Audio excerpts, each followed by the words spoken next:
दोस्तों, आप सब ने आत्म जागरूकता यानी कि सेल्फ अवेयरनेस के बारे में सुना तो होगा। दोस्तों, आत्म जागरूक होने का मतलब आपके व्यक्तित्व का तेज एहसास है, जिसमें आपकी शक्तियाँ, कमज़ोरियाँ, आपके विचार और विश्वास, आपकी भावनाएं और आपकी प्रेरणा शामिल है। यदि आप स्वयं से अवगत हैं, तो अन्य लोगों को समझना और ये पता लगाना आसान है कि वे आपके लिए क्या महसूस करते हैं। सजगता और जागरूकता व्यक्ति की ये दो भीतरी चीज़ें हैं जो न सिर्फ जीना सिखाती है, बल्कि अच्छी तरह से जीवन जीने की कला भी दिखाती है। यदि हम जीवन के हर पल को सजगता के साथ जिएं, तो जीवन में असीम आनंद है। हर इंसान को अपने जीवन में तथा अपने आसपास घटित समस्त घटनाओं के प्रति बेहद सजग रहने की आवश्यकता है। दोस्तों, आखिर आत्म जागरूकता क्यों ज़रूरी है? ये इसलिए ज़रूरी है क्योंकि आत्म जागरूक बनना जीवन के निर्माण में एक प्रारंभिक कदम है। इससे आपको ये पता लगाने में मदद मिलती है कि आपका पैशन, फीलिंग्स और आपका पर्सनैलिटी आपके जीवन में आपकी मदद कैसे कर सकता है। जब आप आत्म जागरूक या कह लें सेल्फ अवेयर होते हैं, तो आप देख सकते हैं कि आपके विचार और भावनाएं आपको कहाँ ले जा रही हैं। एक बार जब आप अपने विचारों, शब्दों, भावनाओं और व्यवहार से अवगत हो जाते हैं, तो आप अपने भविष्य की दिशा में बदलाव करने में सक्षम हो जाते हैं। तो दोस्तों, गौतम बुद्ध के आज के इस कहानी में हम ये जानेंगे कि हमें अपनी असली पहचान करनी है, और अगर हम अपनी असली पहचान कर पाए तो कभी भी जीवन में गलत काम नहीं करेंगे। तो चलिए शुरू करते हैं। मैं हूं कृष्णा और आप देख रहे हैं एलिसियन क्रिएटर। वीडियो को एंड तक ज़रूर देखें, और अगर वीडियो पसंद आए तो लाइक, शेयर एंड कमेंट करना ना भूलें, और मेरे चैनल को सब्सक्राइब भी कर लें। एक बार एक युवक महात्मा जी से पूछता है कि महात्मा जी, होश क्या है और जागरूकता क्या है, और हम लोग इसे अपने जीवन में कैसे ला सकते हैं। महात्मा उस युवक से कहते हैं, मैं तुम्हें एक छोटी सी घटना सुनाता हूँ, जिससे तुम्हें तुम्हारे प्रश्न का उत्तर मिल जाएगा। तो होता कुछ यूं है, एक बार महात्मा बुद्ध अपने शिष्यों को प्रवचन दे रहे थे, और महात्मा बुद्ध के सभी शिष्य बड़ी श्रद्धा के साथ बुद्ध का प्रवचन सुन रहे थे। लेकिन महात्मा बुद्ध के बिल्कुल सामने वाली कतार में बैठा हुआ एक शिष्य बुद्ध को सुनते हुए अपने पैर का अंगूठा हिला रहा था।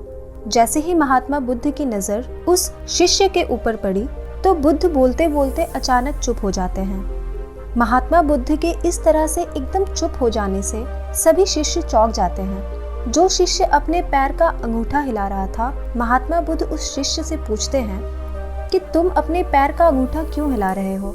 जैसे ही वह शिष्य महात्मा बुद्ध के वचनों को सुनता है, वह शिष्य अपने पैर का अंगूठा हिलाना बंद कर देता है और महात्मा बुद्ध से कहता है कि बुद्ध, आपके वचन और आपका समय ये दोनों ही बहुत कीमती है, इसलिए आप इस तरह की छोटी छोटी बातों पर ध्यान मत दीजिए। और वैसे भी मैं आपका प्रवचन सुन तो रहा था, तो इस बात से क्या फर्क पड़ता है कि मेरे पैर का अंगूठा हिल रहा था या नहीं। तब महात्मा बुद्ध उस शिष्य से पूछते हैं कि क्या तुम अपने पैर का अंगूठा जानबूझकर हिला रहे थे। वह शिष्य बुद्ध से कहता है कि नहीं बुद्ध, मुझे तो पता ही नहीं चला कि मेरे पैर का अंगूठा हिल रहा है, ये बात तो मुझे अब पता चली है।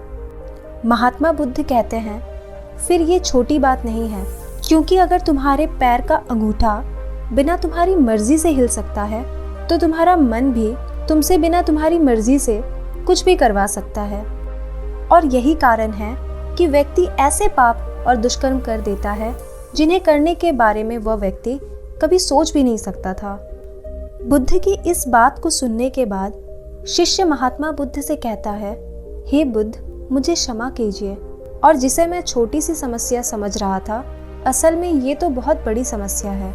कृपया करके आप मुझे बताएं कि इस बड़ी समस्या से छुटकारा कैसे पाया जा सकता है। और तब महात्मा बुद्ध कहते हैं, होश के द्वारा और जागरूकता के द्वारा।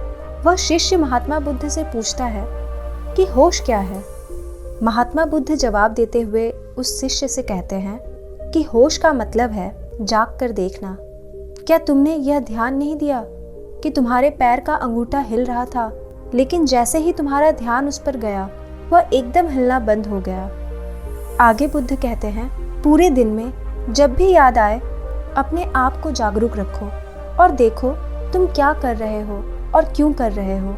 तुम्हें बेहोशी की हालत में जीने की आदत है, इसलिए तुम बार बार होश खो देते हो, लेकिन तुम्हें बार बार अपने होश को वापस लाना है और धीरे धीरे तुम महसूस करोगे कि तुम्हारे अंदर एक ऐसा जागरण पैदा हो रहा है जिसे बेहोशी में बदलने का कोई उपाय नहीं है।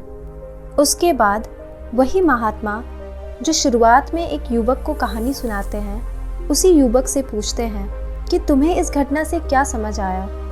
वह युवक कहता है कि होश का मतलब है खुद को देखना।